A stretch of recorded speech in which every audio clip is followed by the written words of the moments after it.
이동구 TV 오신 여러분 환영합니다. 저는 스포츠조선 유동현. 루키더 바스켓 이동환입니다. 네, 4월 다섯째 주 KBL 루반 팩트 1부, 2부가 아니고 네. 그냥 한부.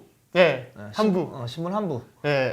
한부로 시작을 한번 해보도록 하겠습니다. 저희가 왜 이렇게 그 편성을 했냐면 네. 일단 지금 그 플레이오프가 계속 지금 진행이 되고 있고요. 네. 진행되고 있기 때문에 중간 정리를 할 필요가 있지만 4강이 끝난 이후에 좀 최대한 빠르게 4강 리뷰와 챔프전 프리뷰를 하는 게 좋겠다라는 판단에서 과감하게 루벤 팩트를 1부만 줄이고 네. 그 이후에 아마 주중에 공지가 아마 나갈 텐데 그때 다시 4강 프리뷰 리뷰와 챔프전 프리뷰를 하는 걸로 이렇게 좀 결정을 했어요. 네, 그렇습니다. 일단은 이제 바로 또 이제 4강 시리즈 끝나면 바로 챔프전이기 때문에 저희가 그렇죠. 그 틈에 오히려 챔프전 프리뷰를 하는 게 좀 네. 적합하다 이렇게 판단을 했고. 효율적이다. 그렇죠. 생각이 예. 들고 우리 고객 그 지상주의 아닙니까? 우리 고객님은 다 웃습니다. 그렇죠. 예, 시청자분들도 그걸 원할 거라고 그렇죠. 저희는 생각합니다. 그렇습니다.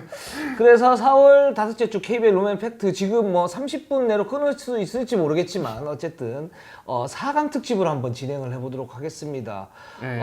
일단 댓글 우선 정책에서 댓글부터 소화를 하고 가도록 하겠습니다. 예, 하늘날기님이 KT 브라운 까주신 거 속이 시원합니다. 최악입니다. 이렇게 이야기를 하시면서 이제 이 외국 선수 관련한 어떤 이제 답답함, KT 좀 이야기를 해주셨어요. 예, 전 세계 농구는 다 똑같아요. 사실 다 똑같고 이제 그 어떤 멘탈이나 이런 부분들도 사실은 다른 리그 가면 그러면 그게 약점이 안 되느냐? 약점 돼요. 그렇죠. 예. 딱 이제 그 정도 클래스인 거예요. 그렇기 그렇습니다. 때문에 브라운 선수의 이 그 플레이오프 특히 이제 한 해 농사를 마감하는 상황에서 그런 식의 돌발 행동 또는 이제 불안한 경기력 이거는 진짜 문제가 좀 있다라고 생각이 듭니다. 예, 제 생각에는 요번 시리즈로 인해서, 그러니까 사실은 국내에서는 어떤 기존에 있었던 어떤 구간을 좀 선호하는 분위기가 있잖아요, 여전히 남아있는데, 그렇죠. 브라운은 좀 많이 좀 이제 많은 팀들의 눈밖에 나지 않았을까. 불안해서 쓰겠습니까? 예, 그렇죠. 플레이오프에서도 그러는데, 예, 그렇습니다. 그다음에 명한팡님이 허원은 크리스 윌리엄스 같은 외국 선수가 필요할 듯. 좀 어떻게 보세요? 허원에게 딱 맞는 뭔가 최대 시너지를 낼 수 있는 외국 선수 어떤 타입이라고 보십니까? 저는 이제 크리스 윌리엄스 같은 선수도 괜찮다라고 생각을 해요.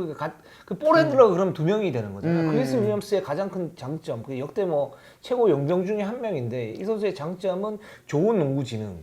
그렇죠. 그리고 볼 핸들러를 할 수 있는 역할 그리고 첫 번째 아웃렛 패스에서의 어떤 속공 연결 뭐 이런 부분이 굉장히 좋은데 그런 면에서 이제 허운과 크리스 윌리엄스가 함께 뛴다고 그러면 여러 가지 시너지 효과가 날 수가 있다라고 생각이 들고 저는 지금 이제 허운 선수가 그 강력한 정통센터 그러니까 그 알렉산더 선수하고 2대2 합이 좋았잖아요. 그러니까 네. 알렉산더보다는 좀 더 활동력이 좋으면서 운동 능력이 좋고 거기에 따른 득점력이 있는 선수와 이제 합을 맞추면 그 공수 밸런스를 맞추면서 2대2 공격에서 허운의 진가가 정말로 드러나지 않을까. 알고도 못 막는 그런 어떤 조합이 탄생하지 않을까라는 생각이 좀 듭니다. 네. 어떻게 생각하세요? 네, 저도 알렉산더 그냥 한 두 단계 상위 버전만 와도 그 콤비는 리그 파괴급의 어떤 위력이 있지 않을까. 진짜 다 필요 없어요. 뭐 피켄팝까지 할 필요도 없고 허운 정도면은 그냥 정말 피켄롤에서 기동성 이렇게 축축축 치고 들어가서 엘리웁 마무리만 해줘도 제가 저번에도 말씀드렸지만 허운은 올려주는 패스를 굉장히 잘해요. 예. 그러면서 매일 딱 받아먹는 득점을 할 수 있는.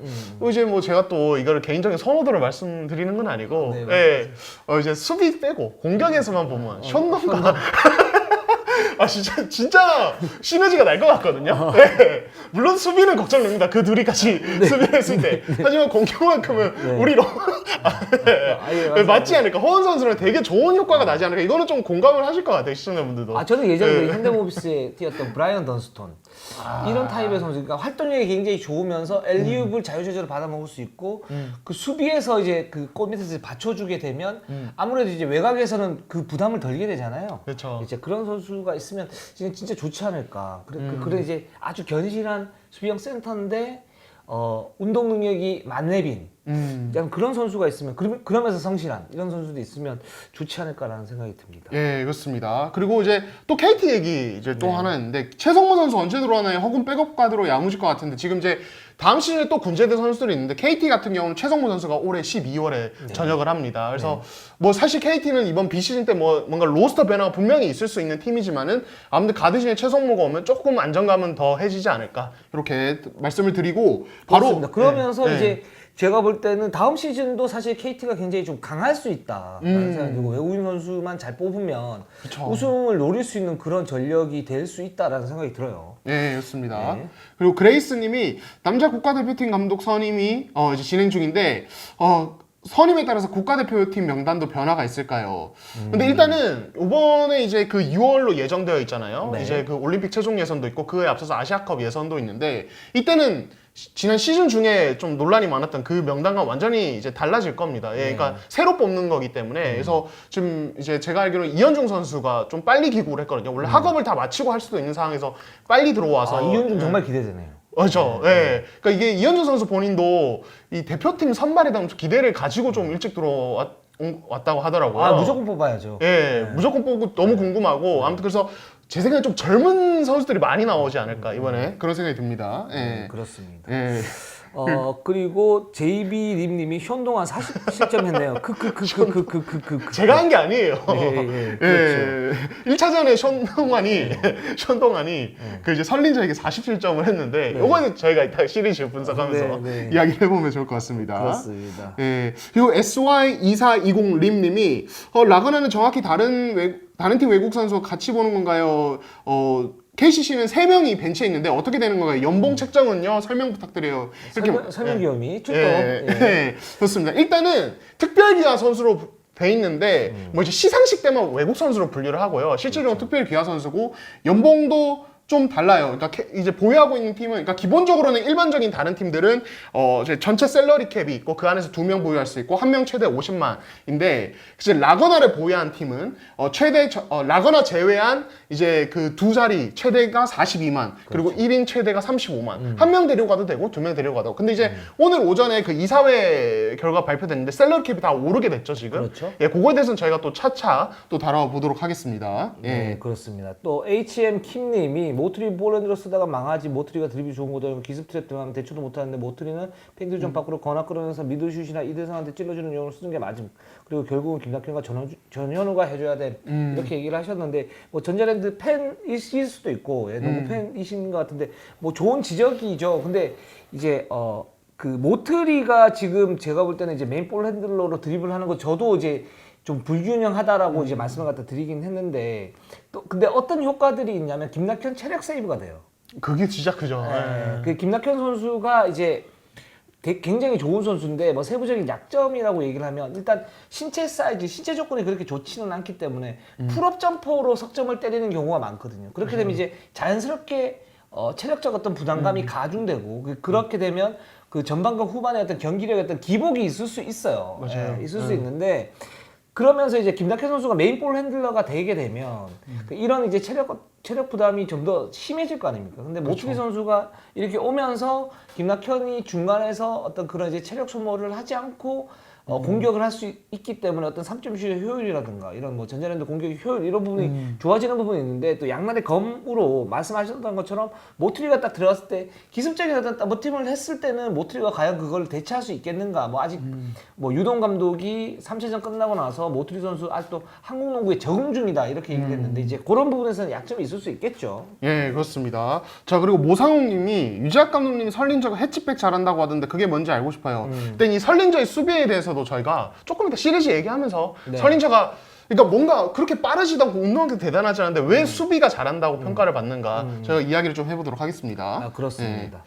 자, 그러면 일단은 시리즈 첫 번째 시리즈 현대모비스와 KGC의 경기를 한번 보도록 하겠습니다. KGC가 지금 2대 0으로 앞서고 있고 거의 뭐 앞승까지는 아닌데 KGC가 굉장히 강하다.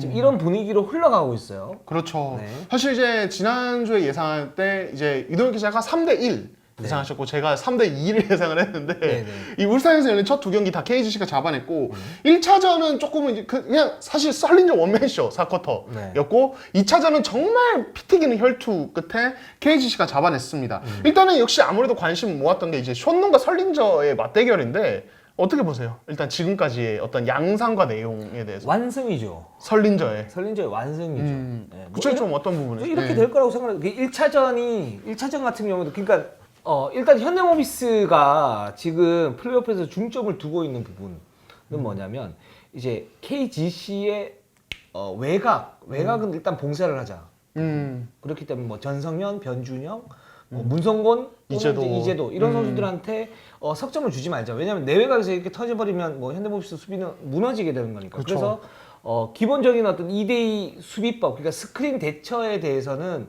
현대모비스가 굉장히 좀 견고하게 하고 있어요. 맞아요. 그러니까 이제도나 변준영이나 뭐 전성현이 뭐 부진하기보다는 현대모비스의 수비가 거기에 중점을 두고 있다.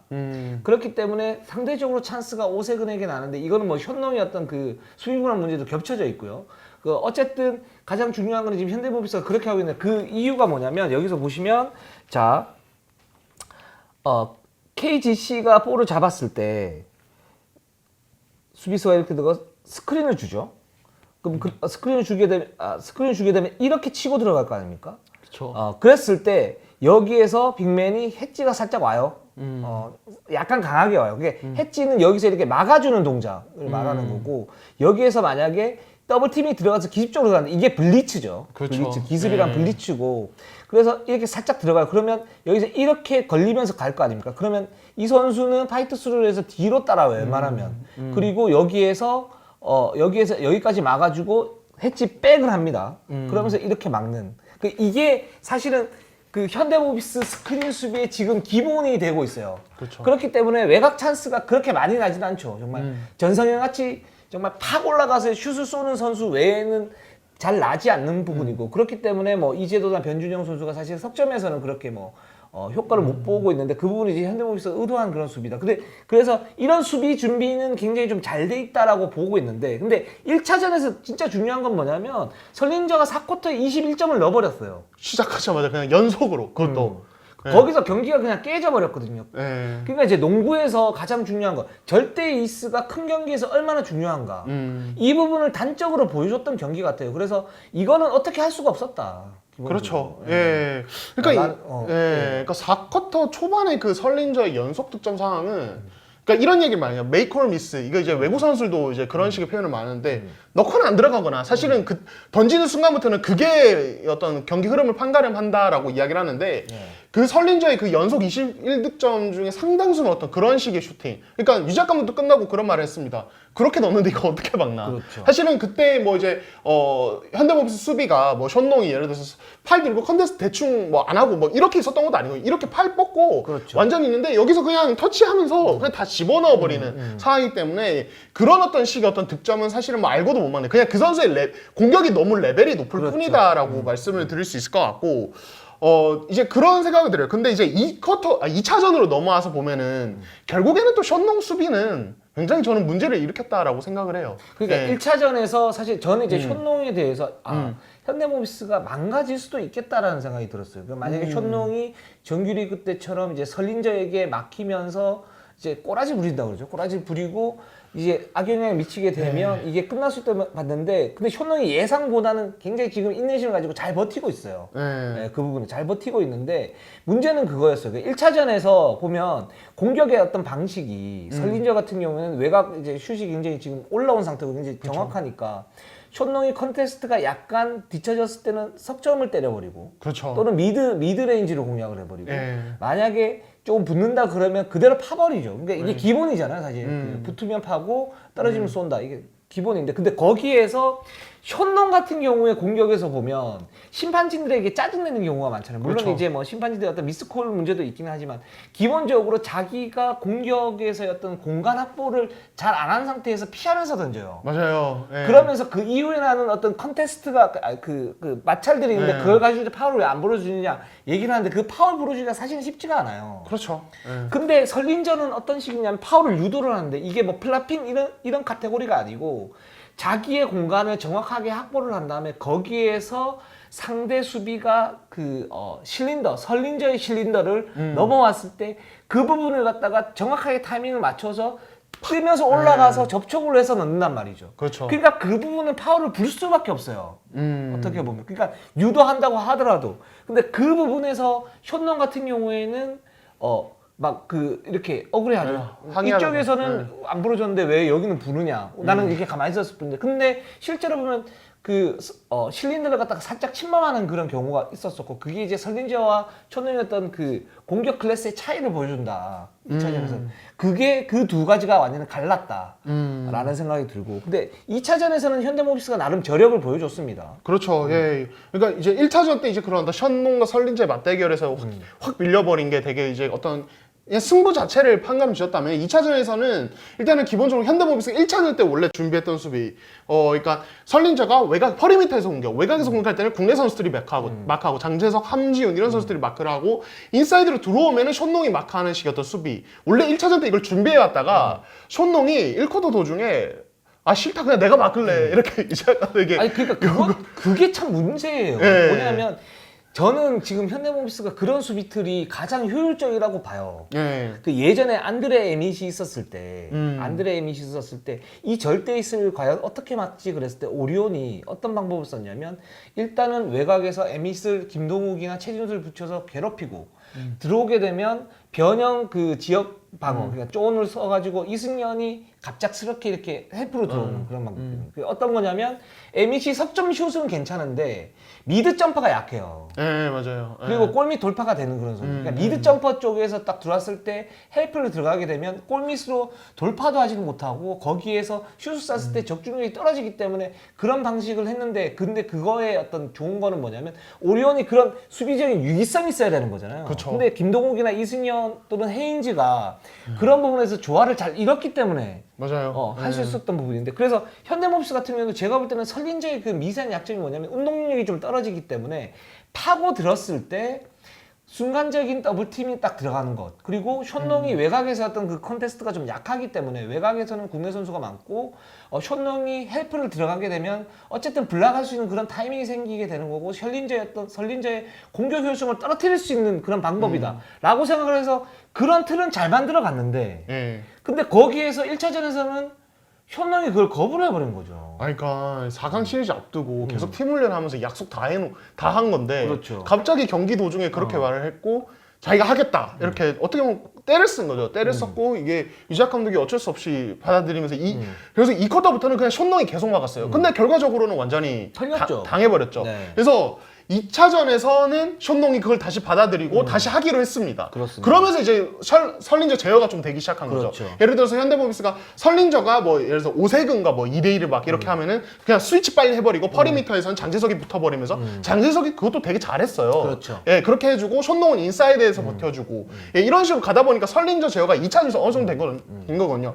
결과적으로 놓고 봤을 때는 1차전에서도 그런 식의 수비법을 썼으면은 설린저의 체력을 빼놓는 게 가능했을 때 테고 그러면은 4쿼터에 그런 식의 어떤 설린저의 말도 안 되는 퍼포먼스가 나올 확률은 좀 줄어들지 않았을까. 그렇죠. 그러니까 저는 여기서도 정말 제 손가락 깨무는 느낌이지만 션농 비판을 안 할 수가 없어요. 예, 그리고 2차전 도중에 뭐 이미 화제가 됐지만은 그 어떤 유작 감독과의 어떤 신경전 3쿼터에 네. 그러니까 이 전반전을 리드로 이제 역전을 해가지고 전반전을 리드한 채 마무리해놓고 3쿼터 시작 때 사실 현대모 스타트가 되게 안 좋았단 말이에요. 그렇죠. 근데 벤치에 들어가서 이제 뭐 기사로 쓰셨지만은 왜 나한테 패스를 안 하냐 이러면서 유작 감독과 어떻게 강하게 싸우는 모습, 예, 이런 모습이란지, 그러니까 팀 케미스트리를 깨트리고 준비해온 어떤 팀 플랜을 이제 자꾸 바꾸게 만들고 이런 식의 어떤 모습. 그리고 사실은 오세근이 지금 1, 2차전 되게 다 잘했단 말이에요. 근데 그렇죠. 특히 2차전에서의 제가 느낀 것은 오세근이 잘한 것은 션농의 어떤 움직임 때문도 있어요. 제가 느끼기에는. 아, 저는 정확하게 예. 동의합니다. 예. 그러니까 션농이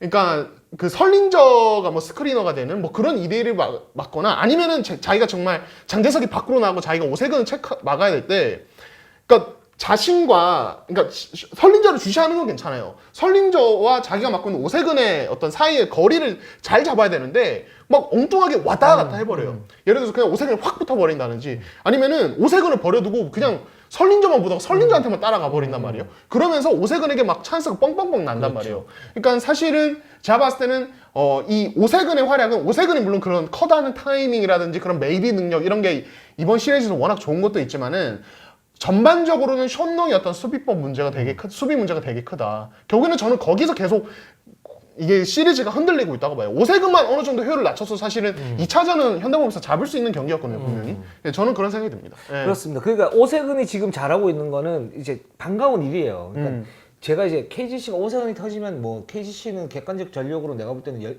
제가 볼 때 10개 구단 중엔 최상이기 때문에 오세근까지 터지면 당할 수 있는 팀이 없다. 저는 심지어 KCC까지도 그렇죠. 라는 생각이 드는데 근데 여기서 오세근이 1차전, 2차전 때 미드 점퍼가 굉장히 좋았잖아요. 슈팅 그렇죠. 감각이. 네. 그 부분이 좋았던 거는 굉장히 고무적이긴 한데 골 밑에서 어떤 1대1 돌파라든가 자기 자신이 창출하는 그런 득점은 별로 없었단 말이에요. 받아먹었죠 거의 뭐. 그렇죠. 네. 이게 뭐냐면 이제 구조적인 문제인데 일단 기본적으로 설린저에 대한 존재감. 설린저가 수비를 갖다 끌어들이고 그래비티 끌어들이고 그 상태에서 뭔가의 공간이 현대모비스의 수비 균열을 갖다 만들게 되고 전성현이 외곽에 배치가 되면서 거기에서 외곽의 어떤 도움 수비가 못 오는 거. 또 그것도 또 하나의 그래비티죠. 네, 어떻게 보면. 그래비티. 네. 거기에 현농이 결정적으로 말씀하신 것처럼 수비 그 위치를 갖다 제대로 잡지 못하고 그냥 오세근에게 오픈 찬스가 났는데 그게 또 오세근이 정확하게 꽂아 넣는 거. 이 세 가지가 겹쳐져서 사실 오세근 선수가 굉장히 좋은 역할을 했고 지금 이현승의 어떤 숨은 공헌도 숨은 공신이라고 생각을 하는데 네. 이것도 결국은 현농의 약점 그런 수비 약점이 드러난 부분이다라는 생각이 듭니다. 저는 이쯤 되면 손흥은 그냥 그러니까 센스가 없는 것도 있고 게으른 것도 있고 그냥 이게 되게 복합적인 문제. 그냥 수비 자체를 못하는 선수라고 봐야 될 것 같고. 네, 수비를 못해요. 그리고 2대2 수비에 대해서 아까 이제 그 댓글에서 이제 설린저의 어떤 해치백에 대한 이야기도 있었는데 좀 이제 손농이랑 설린저를 좀 비교를 해볼게요. 사실 둘 다 그렇게 빠른, 그러니까 특히 수비할 때 빠른 선수가 아니거든요. 현농이 훨씬 빠를 수 있죠. 예, 오히려 사실은. 손농이 훨씬 빠른데 왜 설린저는 수비에 문제가 안 생기고 손농은 생기느냐. 그러니까 일단 첫 번째 위치 선정. 그러니까 이렇게 스크린을 갑니다. 그리고 선수가 이렇게 돌아오죠.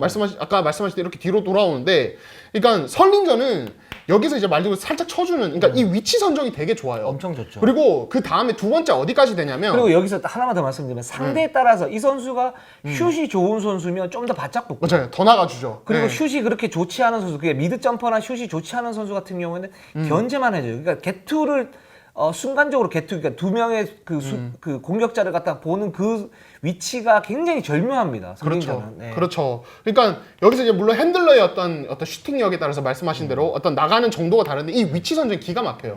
그러니까 근데 문제는 여기 일단 첫 번째 장면에서 션농은 뭐가 문제냐면 이렇게 엉뚱한 식으로 이런 식으로 서 있거나 이 좌우 잘못 잡거나 너무 깊이 그냥 서 있어요. 그러니까 네. 그게 왜냐면 스크린을 걸 때 사실 이 그 스크리너였던 수비수가 이쪽으로 돌 거지 이쪽으로 이제 예측을 해서 그 예측한 방향대로 일단은 그쵸. 가주는 준비 동작이 되게 중요한데 그 부분이 전혀 안 돼 있어요. 멍하니 있는 경우 되게 많습니다. 네. 그러면서 구멍이 되고 이거는 사실은 정규 리그 때부터 계속 문제가 됐던 부분이고 그리고 두 번째 자 이렇게 예를 들어서 여기까지 그래도 션농이 뭐 잘 나아졌다. 그 다음에 이제 스크리너를 롤을 하게 되죠. 이렇게 가고 이렇게 따라가게 되는데 이때 이제 뒷걸음질 치는 어떤 타이밍과 스피드 여기서 설린저가 훨씬 좋아요. 근데 사실은 스피드가 아니라 제가 봤을 때는 이 타이밍의 차이가 되게 큽니다. 그러니까 설린저는 여기서 처음에 이제 스크린 걸고 이렇게 했을 때 치고 빠지는 이 타이밍이 되게 좋아요. 그러니까 스크리너의 움직임까지 알고 말씀하신 대로 게투 두 명을 동시에 체크하면서 이 선수에게도 찬스가 안 나고 이 선수에게도 좋은 찬스가 안 나게 정확한 타이밍에 치고 빠져주는데 그리고 그게 이제 해치백이죠. 해치백인데 해치하고 백할 때의 동작이 설린저는 기본적인 어떤 기본기가 탄탄한 게 어떤 느낌이냐면 그냥 설렁설렁 가다가 해치에서 백할 때는 또 나름 스피드를 내면서 쑥 내려와요. 그렇죠. 네. 그때 보면은 이제 설린저는 또 이게 뒷걸음질인데 백페달이라고 부르더라고요. 그러니까 뒷걸음질 치면서 하는데 이게 되게 안정적입니다. 스텝 자체가. 근데 션농은 이렇게 했다가 뒷걸음질도 그냥 거의 제대로 못 하는 데다가 결국 깊게 돌아가야 될 때는 아예 그냥 공 등지고 이렇게 갑니다. 그렇게 되면서 여기에 또 이제 미드레인지 뻥 구멍이 생기죠. 그러니까 결국에는 여기서는 어떤 그러니까 공간 인식이랄까요? 2대2 수비할 때 내가 어느 지점에 서 있어야 되고 그 예측 능력까지 포함되어 있는 거죠. 어디 서 있어야 되고 어느 시점에 치고 빠져줘야 되고 그리고 빠져들어갈 때 어떤 동작의 스텝의 안정성 이런 것까지 사실은 굉장히 갭이 많이 나는 이런 상황이라고 저는 좀 볼 수 있을 것 같아요. 네. 그렇습니다. 그래서 1, 2차전을 이렇게 보면 저는 뭐 현대모비스가 나름 선방을 하고 있다. 근데 안 된다. 이런 느낌이 되게 많이 받았어요. 그렇죠. 예, 특히 2차전 같은 경우는 3점이 너무 안 터지더라고요. 이거는 사실 이 윙자운의 슈팅력 문제는 뭐 정규리그 때부터 계속됐던 문제인데 사실 이거를 좀 어떻게 보면 전준범이나 김민구가 해결을 해줬어야 됐는데 둘 다 이번 시리즈 내내 굉장히 실망스럽습니다. 근데 그거도 그럴 수밖에 없는 게 뭐 예를 들어서 그 현대모비스는 조직적인 그 수비를 가지고 외곽을 갖다 틀어막는다면 KGC는 기본적으로 가지고 있는 선수들의 스피드, 활동력, 수비력이 현대모비스의 외곽이나 윙 자원을 잡을 수 있는 수준이에요. 그렇죠. 1대1로 했을 때. 맞아요.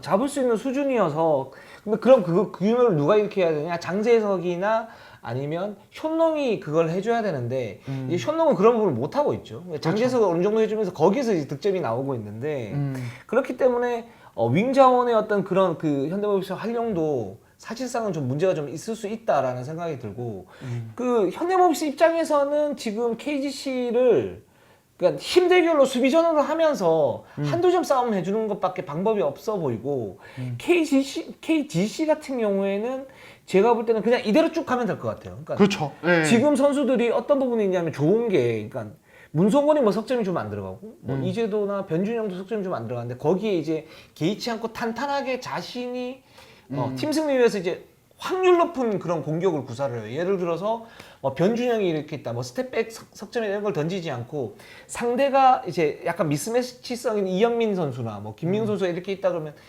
최대한 파고 들어서 그런 확률을 높여주거든요. 그러면서 수비를 갖다 탄탄하게 하고. 그렇죠. 그렇기 때문에 이런 부분, 이런 국내 선수의 어떤 그 보이지 않는 공헌도도 KGC가 지금 상태에서는 더 좋고 그렇기 때문에 힘싸움에서도 지금 KGC가 이기고 있는 거 아닌가라는 생각이 들어요. 예. 그렇습니다. 저도 뭐 전체적으로 말씀하신 분에 동의를 하고, 그러니까 KGC는 이대로 이제 계속 가면서 이런 상황에서 현대모비스가 수비 실수가 나오면 그거는 사실은 2차전부터 이미 전성현이라는 선수들이 놓치지 않는 느낌이 있었거든요. 그렇죠. 이제 그 잠깐의 틈도 다 거의 다 이제도 막판에 뭐 3점도 그렇고, 그러니까 그런 것들만 잘 메이드를 해주면 되는 이런 상황이고, 지금 현대모비스가 이 앞선 두 경기에서 오세근에게 많은 득점을 준 것을 의식해서 오세근에 대해서 조금 더 타이트하게 붙기 시작하면은 여기 또 이제 외곽 자원에서 찬스가 납니다. 그렇죠. 설린주 쪽에 찬스가 났습니다. 그렇죠. 설린저나 아니면 진짜 이제도 전성현 여기서 찬스가 나니까 이거는 그냥 KGC는 순리대로 가면은 잡을 수 있는 시리즈로 가고 있고, 현대모비스는 제가 봤을 때 윙자원은 전준범, 김민구를 많이 쓰는 것보다는 그냥 최진수, 이우석 이런 사이즈 좋은 자원들 쓰는 게 차라리 낫습니다.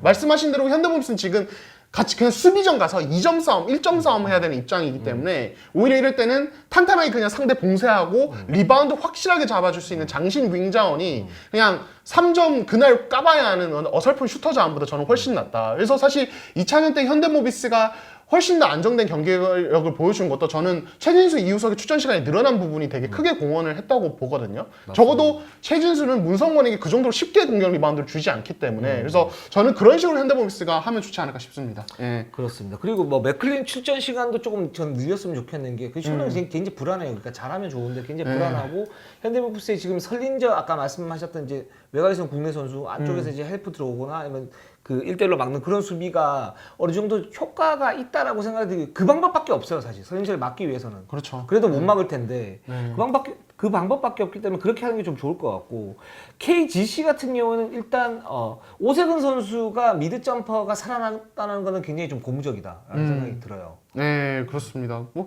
사실 지금 이제 현대모비스가 진짜 타이트하게 수비를 하는 것 같거든요. 지금 사실 2차전 때 설린저도 그렇고 전상현도 그렇고 이 현대모비스의 좀 약간 피지컬한 수비에 굉장히 좀 파울콜 불만도 있고 짜증이 많이 났던 것 같은데 이게 그냥 한 번 무너지면 그때부터 KGC 분위기이기 때문에 그렇죠. 진짜 KGC는 지금 오세근만 컨디션이 유지될 수 있다면 굉장히 유리한 시리즈가 아닌가 싶습니다. 네, 맞습니다. 그래서 KGC는 확실히 좀 강하다. 오세근도 있지만 기본적으로 문성곤, 변준영, 이재도 라인에 양희종까지 있으니까. 그러니까 그렇죠. 수비가 기본적으로 되고 있고 그 선수들이 전체적으로 플레이오프에 맞는 그런 경기력을 보이고 있다. 그 슈팅이 어떻게 되고 뭐 득점이 어느 정도 뭐 기복이 있는 거는 그럴 수 있어요. 그렇죠. 그럴 수 있고 그게 터지면은 KGC가 원사이드하게 가는 건데 지금 현대모비스도 나름 잘 버티고 있는데 KGC가 계속 승리 갖다 거두고 있는 건 뭐냐면 설린저였던 그런 원맨쇼 명강의도 있지만 이 나머지 선수들이 그 수비에서 굉장히 탄탄한 그런 모습들, 그 공격에서 짜임새 있는 모습들을 보이면서 설린저를 이렇게 좀 받쳐주는 느낌. 맞아요. 그런 부분이 있기 때문에 가능하다고 생각이 들고 근데 이제 설린저가 막히게 되면 공격에서 풀어줘야 되는데 그 부분을 뭐 이재도라든가 또는 뭐 전성현이라든가 풀어줘야 되는데 이 부분에서는 약간 그 손색이 있긴 해요. 그런 부분에서는. 근데 설린저가 막히질 않으니까 그렇죠. 지금 상태에서는 그런 부분이 있고 그렇습니다. 예. 네, 그렇습니다. 그래서 저희가 또 이제 그 이 시리즈를 하면서 어떤 선수가 예상보다 좋았냐, 어떤 선수가 예상보다 좀 나빴냐, 요거 한번 골라봤는데 저는 일단 예상보다 좋았던 선수. 네. 현대모비스는 장재석, 이우석. 장재석, 이우석. 예. 투 석스. 예, 저는 이우석, 최진수. 이우석, 예, 최진수. 아까 말씀드린 그 두 명의 윙자원. 예, 그러니까 이 둘이 생각보다 잘해줬고 3점만 좀 들어가면 좋을 텐데 사실 근데 뭐 이 선수들이 갑자기 그걸 바라는 건 무리고 그렇죠. 리바운드 그리고 이우석은 2차전에서 전선을 굉장히 잘 막아줬고 네. 속공 가담, 어떤 패스 루트 읽는 거 이런 거 좋았기 때문에 저는 그 두 명 기대 이상이었다 말씀드리고 싶습니다. 이우석은 참 좋아요. 보니까 예. 이우석은 좋고 최진수도 지금 이제 부상 있는 상태에서 나오지 않았습니까? 나왔는데 뭐 그렇게 움직임에 큰 무리는 없는 것 같아요. 근데 그 부상이 덧나면 안 되니까 그건 좀 조심했으면 좋겠고요. 네. 그다음에 KGC는 저는 일단 뭐 설린저를 뺄 수가 없죠. 설린저, 오세근 네. 두 선수가 기본적으로 가지고 있는 그 데이터 이런 부분도 굉장히 좋았고 오세근 같은 경우에는 6강에서 다소 이제 뭐 부진하긴 했는데 수비에서도 잘 버텨주고 있고요. 그리고 공격에서 그런 이제 미드 점퍼 감각이 살아나면서 초반 득점을 해주고 거기에서 현대모비스의 어떤 기세에 밀리지 않으면서 KGC가 원하는 그 뒷심으로 가는 그런 방향을 갖다 적절하게 잘 만들어주고 있다라고 생각이 듭니다. 예, 저는 오색은 당연히 꼽아야 될 것 같고 거기에 문성곤. 저는 사실 이 시리즈 시작하기 전에 문성곤의 공격 리바운드 현대모비스 상대로는 좀 어려울 텐데라는 생각을 했는데 네. 이 선수의 리바운드 가담력은 제 상상 이상인 것 같아요. 역대 스몰 포워드 중에 꼽아봐도 이 정도 공격 리바운드 능력을 보여준 선수가 몇 명이나 있었나라는 생각이 들 정도입니다. 그렇죠. 6강 KT전은 그래도 이해는 가요. 왜냐면 골밑이 거기도 좀 약한 팀이고 기본적으로. 그러니까 그런 이제 공격 리바운드 허용 비율이 좀 높은 팀인데 현대모비스는 사실은 장신자원들이 굉장히 많잖아요. 그렇죠. 그럼에도 불구하고 문성곤이 거기서 그 3쿼터, 4쿼터 중요한 승부처에서 공격 리바운드 잡아주는 게 현대모비스 입장에서는 굉장히 뼈아플 거고 그렇죠. KG 입장에서는 거의 천군만마일 거예요. 그렇죠. 예. 문성곤은 석점 안 들어도 됩니다. 그렇죠. 네. 리바운드 하나가 3점 2개 넣는데 약간 그런 느낌이었어. 맞아요. 맥을 탁 풀리게 만들어 버리니까. 그렇죠. 예, 그렇습니다. 그럼 실망스러운 선수 누구 꼽으시겠습니까? 저는 전준범과 김민구 선수 뽑았습니다. 저는 현대모비스는 션농, 이현민, 김민구. 예, 션농은 뭐 아까 말씀드렸고, 네. 이현민도 그러니까 여기까지 오는 KGC 압박 강도가 워낙 센 것도 있는데 2차전 막판에 어떤 결정적인 순간에 턴오버도 그렇고 이게 압박 못 견디더라고요. 그 사이즈 문제랑 이런 그렇죠. 것들 때문에. 네. 뭐 김민구는 또 이제 같은 맥락이고요. 예, 그렇습니다. 예. 그리고 KGC는 사실은 뽑은 선수가 별로 없었어요. 나름의 역할을 갖다 잘 하고 있으니까. 저도요. 근데 일단은 지금 그 잘 놀고 먹고 있는 우리 라타비우스 윌리엄스. 그렇죠. 예. 아니, 뭐 기록이 아예 없어. 0이 다 0이에요. 예, 나와야 뭘 하는데. 예. 진정한 행복농구는 지금 라타비우스 윌리엄스가 하고 있습니다. 이렇게 우승 반지 하나 가져갈 것 같네요. 예, 진짜 잘하면은. 이게 설린저가 지금 1차전, 2차전 40분 풀타임을 갖다 뛰었어요. 네. 뛰었는데 실제로 그게 좀 의심이 가서 저도 계속 물어봤는데 맞아요. 정말로 설린저가 원하고 있는 거다. 그렇죠. 근데 예. 라타비우스 윌리엄스도 동의를 했다. 예. 왜? 자기는 우승만 하면 되니까. 우승 보너스 나오니까. 그렇죠, 그렇죠. 예. 그래서 벤치에서 아주 해맑게 실제로 보면 굉장히 해맑게 응원을 해주고 있어요. 저희가 사실 그런 얘기를 많이 하잖아요. 이게 우스갯소리로 선수들 뭐 못하면은 야 이건 뭐 내가 해도 되겠다. 아니면 야 이건 뭐 내가 감독해도 되겠다. 막 이런 이제 그 팬들 사이에서 짓궂게 그런 얘기 많이 하는데 지금 라타비우스 윌리엄스 자리는 제가 앉아 있어도 됩니다. 저도 좀 탐나는데. 왜냐면 안 뛰니까. 네, 그렇죠. 안 뛰면 저도 응원 열심히 할 수 있거든요. 박수는 내가 잘 치지. 아니, 농담이고 이제 라타비우스 위해서 그만큼 양보를 하고 이렇게 설린저가 원하는 대로 뛸 수 있게 해주는 것도 사실은 쉽지 않은 일이기 때문에 왜냐면 외국 선수들 신경전도 사실은 은근히 좀 이슈가 되는 상황들이 있거든요. 그러면서 라타비우스 윌리엄스의 양보 굉장히 아름다운 양보 아닌가 싶습니다. 그렇습니다. 근데 이제 저는 이제 여기에서 설린저가 지금 1차전, 2차전 40분 풀로 뛰었는데 물론 이제 설린저 선수가 코트 안에서 체력 조절을 할 수 있는 굉장히 여우 같은 그런 그리고 굉장히 좀 감각 있는 선수이긴 하지만 이게 은연중에 저는 피로도가 살짝 있을 수 있을 것 같다. 그렇죠. 그래서 이게 만에 하나 장기전으로 가면 KGC 입장에서는 약간의 아킬레스건 또는 단점이 될 수도 있을 것 같다라는 생각은 들어요. 그렇죠. 네. 분명히 반대편에서 이 시리즈 지켜보는 팀들이 이거 노리고 올 거거든요. 그렇죠. 설린저의 어떤 체력 문제 그리고 그 이제 그러니까 지금 통하는 어떤 말씀드린 그런 영리한 수비법도 체력 문제가 생기면 좀 헐거워질 수 있어요. 그렇죠. 그걸 또 공략할 수도 있고 이건 저도 좀 지켜볼 이슈라는 생각이 네. 듭니다. 그리고 제가 지금 변주영 선수 꼽았는데 저는 사실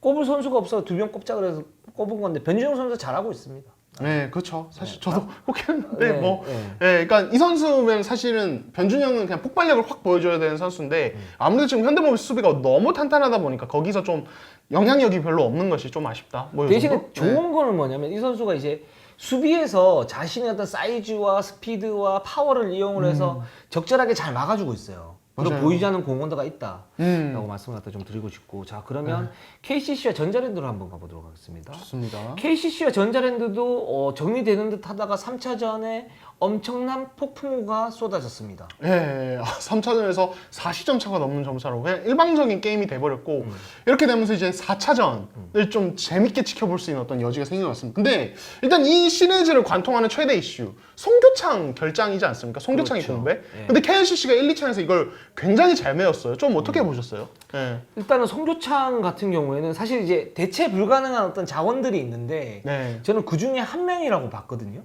근데 김상규가 일단 기본적으로 의외로 잘해줬고, 맞아요. 물론 잘해줌에도 불구하고 부족한 건 사실이죠. 송교창이 워낙 그런 이제 좋은 부분들이 있으니까 네. 있고, 또 하나는 KCC 어떤 팀 케미스트리가 정규리그 1위 팀답다라는 생각이 들었어요. 네, 그 1차전, 2차전에서는 기본적으로 1차전에서는 힘싸움에서 접전으로 가다가 뭐 이정현의 어떤 집중력, 라거나의 집중력, 이 싸움으로 그러니까 쫀쫀함의 어떤 싸움에서 KCC가 앞서면서 승리 갖다 거뒀고, 2차전 같은 경우에도 줄고 리드를 당하다가 3쿼터에 상대가 약점을 보이자마자, 그 약점이 무슨 약점이었냐면 차바이 선수가 파울 트러블 때문에 나와서 정효구가 이대현을 같이 쓰면서 전자랜드 팀 스피드가 살짝 느려지는 그런 부분이 있었거든요. 거기에서 먹잇감을 노리듯이 그냥 스피드로 박살을 냈죠. 박살을 내버렸어요. 네. 그러니까 그 보면서 야, KCC가 확실히 이게 조직력을 갖추어 있는 팀, 그리고 정규리그 1위 한 팀은 다르다. 그러니까 송교창의 어떤 공백도 최소화하면서 자신들의 어떤 흐름으로 끌고 갈 수 있었던 거죠. 그렇죠. 예. 그랬는데 3차전에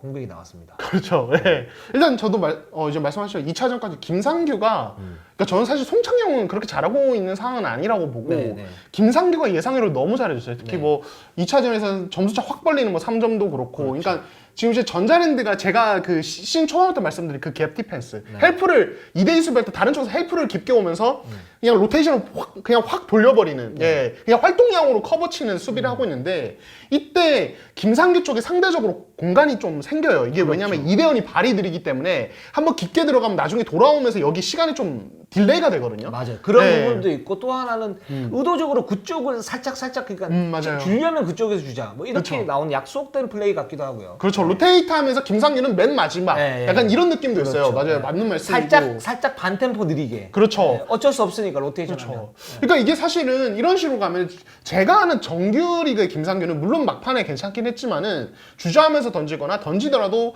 어처구니 없이 메이드가 안 되는 이런 상황이 되게 많은 선수였는데 그렇죠. 이 시리즈에서는 슈팅 템포도 되게 빠르고 되게 자신감이 넘치는 이런 모습에서 김상규 활약이 되게 고무적이고 맞아요. 그리고 어떤 돌파도 적극적으로 되게 하더라고요. 맞아요. 아 이런 모습 보면서 제 생각에는 이거는 팀 미팅하면서 어떤 코칭 스태프가 김상규에게 굉장히 좀 많은 조언을 해주지 않았을까, 좀 적극적으로 하라는 어떤 태도의 변화를 요구하지 않았을까라는 생각이 개인적으로 듭니다. 이게 너무 다른 모습이어서. 그런 이제 예. KCC 팀 분위기가 보여주는 단적인 예라는 생각이 좀 들고. 그렇죠. 예. 근데 이게 그러니까 3차전 때 보면은 이게 송교창이 결국은 필요하구나라는 게 저는 느껴지더라고요. 그렇죠. 이게 뭐냐면, 그러니까 결국에는 또 저희가 좀 주의 깊게 봐야 될 게 모트리얼 라거나의 매치업이잖아요. 여기서 진짜 이 경기 분위기가 엄청 왔다 갔다 해요. 경기별로. 일단 1차전은 라거나의 완승이지 않았습니까? 그렇죠. 예. 그러니까 미드 점퍼가 굉장히 좋아지면서 네. 라그나 선수가 이제 자기 역할을 냈고, 또 라그나 선수가 또 지금 상황에서는 어떤 상황별 그런 인식 능력이 되게 좋아요. 그러니까 어쨌든 모트리가 이제 그 프레임이 얇고 골 밑에서 1대1을 했을 때 자기가 공간을 확보하고 슛을 넣으면 모트리가 막을 수 없다. 이제 그 부분을 이제 공략하는 거 하고, 그 다음에 이제 그러면 떨어질 거 아닙니까? 떨어졌을 때는 외곽 슛을 쏘는 거. 이제 이런 부분 때문에 사실 굉장히 효율적인 공격을 했었고, 반면에 모트리는 수비에 대한 부담감 때문인지 이제 그런 효율적인 어떤 공격은 그렇게 많지는 않았었죠. 그렇죠. 예, 그러니까 특히 또 이제 1차전에서 라거나 리바운드가 공격 리바운드만 10개 잡았나요? 그렇죠. 그러니까 이 모트리가 그 6강에서 좀 오리온의 조금 약간 뭐랄까 헐거운 수비를 상대하다가 이제 이 4강 시리즈 와서 제가 뭐 시리즈 전에도 말씀드렸지만 KCC가 해치도 강하게 가고 그러면서 컨택하면서 어떤 돌파 타이밍도 놓치고 이런 어떤 수비법에 또 본인도 조금 약간 적응이 좀 안 되는 이런 모습 2차전까지 또 그런 느낌이 있었던 것 같아요. 그러니까 자기가 느껴봐야 돼요. 그러니까 유동 감독도 3차전 끝나고 나서 이제 모트리가 여전히 한국 농구에 적응하고 있다고 그랬는데 아마 그 부분일 거예요. 그러니까 오리온전에서 자기가 이제 그 활개를 치고 다녔죠. It's my world.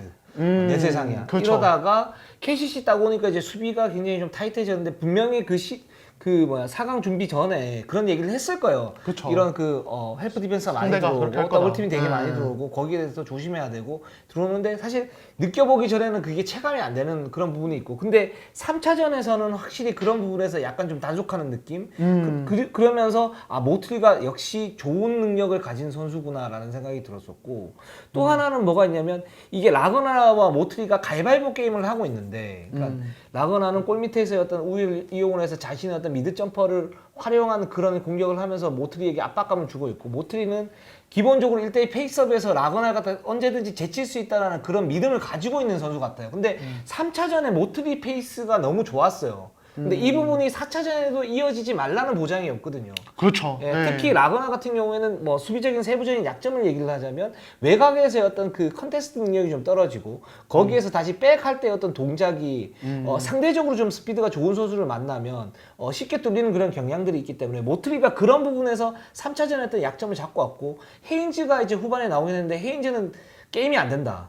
그쵸. 지금 그런 상황이기 때문에 이 부분에 대해서는 그래서 이제 분위기가 좀 묘하게 돌아가고 있어요. 그렇죠. 이 시리즈는. 그러니까 사실 3차전 초반에 모트리에게 당할 때 그 전자랜드가 그러니까 이 모트리와 2대1의 2대2의 어떤 어떤 픽앤롤에 대해서 KCC가 처음에 이 스위치 빈도를 좀 높게 가져갔어요. 그냥 근데 물론 이거 전자랜드가 일부러 스크린을 강하게 걸어서 아예 이 스위치를 해버리도록 유도한 부분도 큽니다.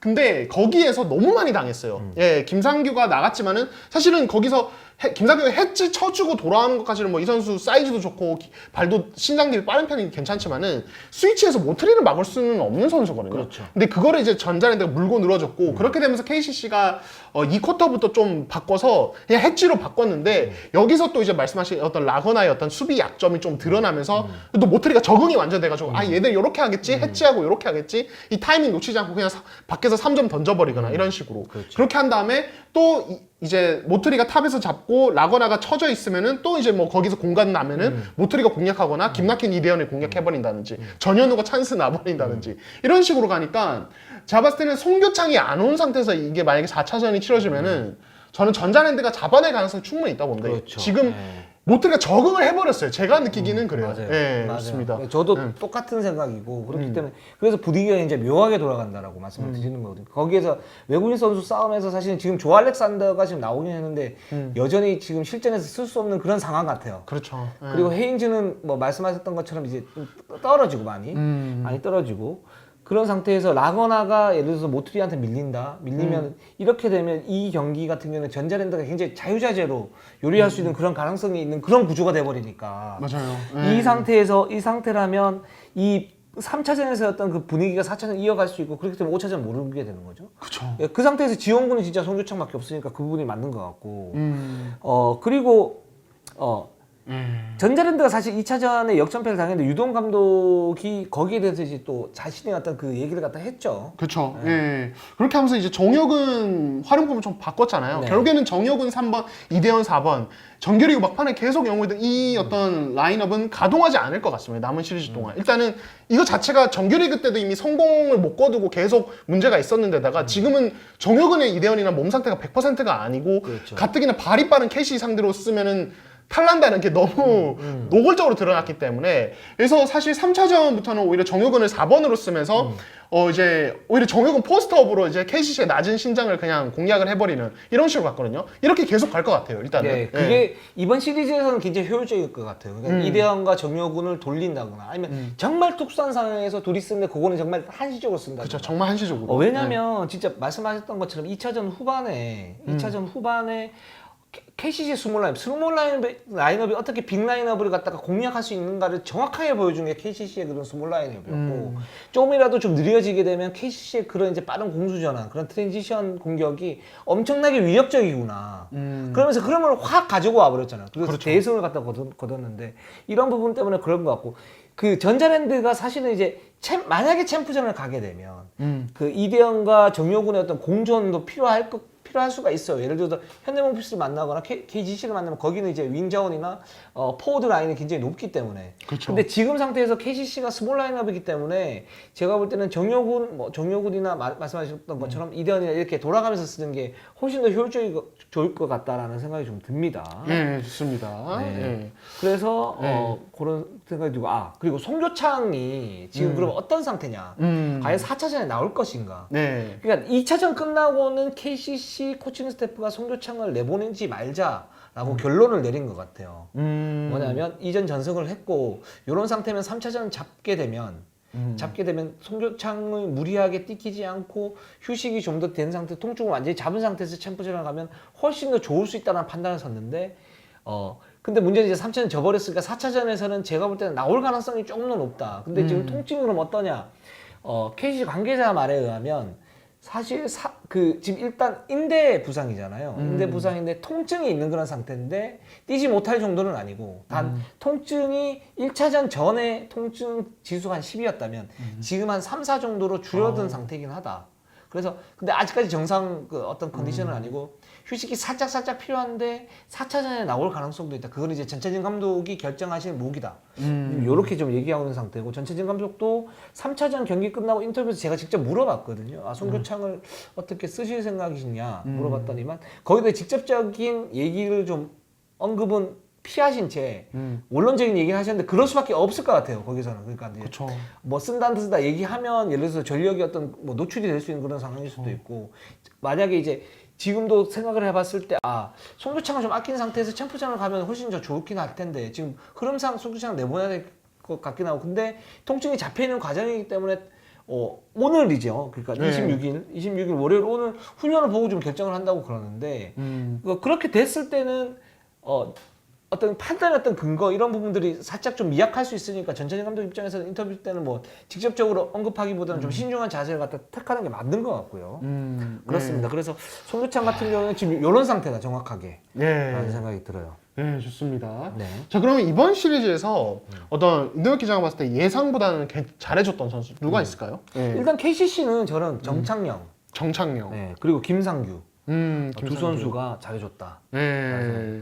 그러니까 정창영이 왜 그 리그 최고의 식스맨인지를 저는 보여준 시리즈가 그러니까 로테이션을 돌리는데 로테이션에서 공수에서 굉장히 좀 안정적이에요. 정창영 선수는. 네, 진짜 그냥 중심 그 자체인 것 같아요. 그러니까 수비에서 활동량이나 뭐 어떤 속공 가담도 좋고 이번 시리즈에서는 2대2 하다가 빼주는 어떤 그런 역할도 어느 정도 좀 해주더라고요. 그렇죠. 네. 어시스트 개수가 그래서 기본적으로 좀 많이 늘어났습니다. 네, 그래갖고 그렇습니다. 이정현 선수가 지금 보면 결정력이 있고 승부처에서 좋은데 여전히 몸 상태가 아직 부상 어떤 후유증에서 벗어나지 못한 것 같아요. 그러니까 절정이진 않다. 네. 그게 어떤 의미냐면 2대 공격을 했을 때 3포인트나 이런 부분들에 대해서 뭐 1차전 정확도가 있기는 했었지만 그 수비를 정확하게 하면서 공격까지 그렇게 할 수 있는 그런 몸 상태는 아닌 것 같아요. 근데 그런 2% 부족함, 송교창이 없는 그런 부족함을 정창현이 좀 메워주고 있다고 생각하고 김상규는 뭐 아까 얘기했으니까 김상규는 뽑아야 된다. 네, 그리고 저는 라거나도 그래도 저는 예상보다는 잘해줬다. 예, 그러니까 모트리오의 매치업에서 어떨지 궁금했는데 1차전의 어떤 경기력이라든지 물론 이제 수비는 조금 아쉽지만 공격에서 어떤 예상대로 속공 가담이라든지 어떤 자기가 원하는 골 밑에서 자기가 가장 좋아하는 포지션을 잡았을 때 어떤 메이드 능력 어떤 이런 것들은 저는 좋았기 때문에 라거나도 괜찮았다. 맞습니다. 예, 캐시 트랜지션의 핵심 중에 하나가 라거나 선수니까요. 그렇죠. 그런 건 너무 잘해줬다. 전자랜드는 저는 모트리와 전현우. 네, 저는 모트리와 차바이에요. 차바이. 뭐 전현우는 아무래도 이제 그런 어떤 근데 전현우는 진짜 뭐 저희 댓글에도 그런 얘기 있었어요. 전현우는 190대이기 때문에 이 선수가 결국에는 포테닝이 더 터지면은 더 무서울 거다.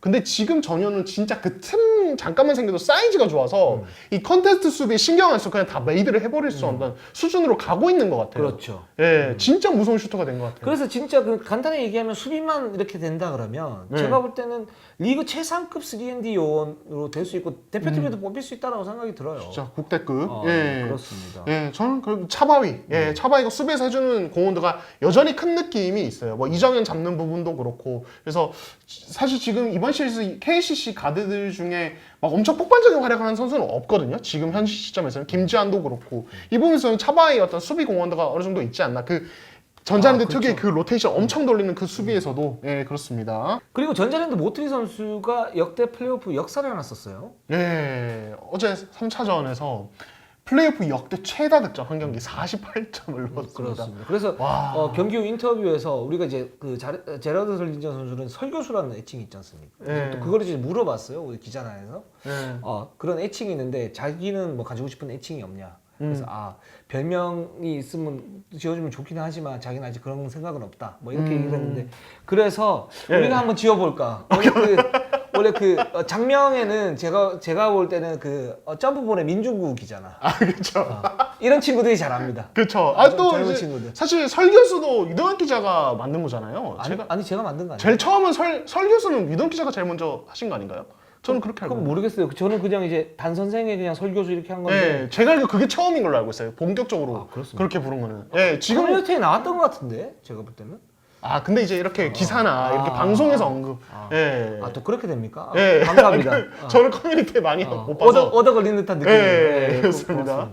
그래서 아닌가? 설교수 저희가 모트리. 제가 생각한 게 그겁니다. 그러니까 저는 이제 삼삼폭격기, 제가 좀 단순한 거 좋아하니까. 예. 예, 변형재 통역이 그렇게 얘기를 하더라고요. 우리 삼삼폭격기는 전현우다. 그렇죠. 전현우 별명이 삼삼폭격기. 삼삼폭격기다. 예. 폭격기 치고는 지금 살짝 약하긴 한데 폭격기.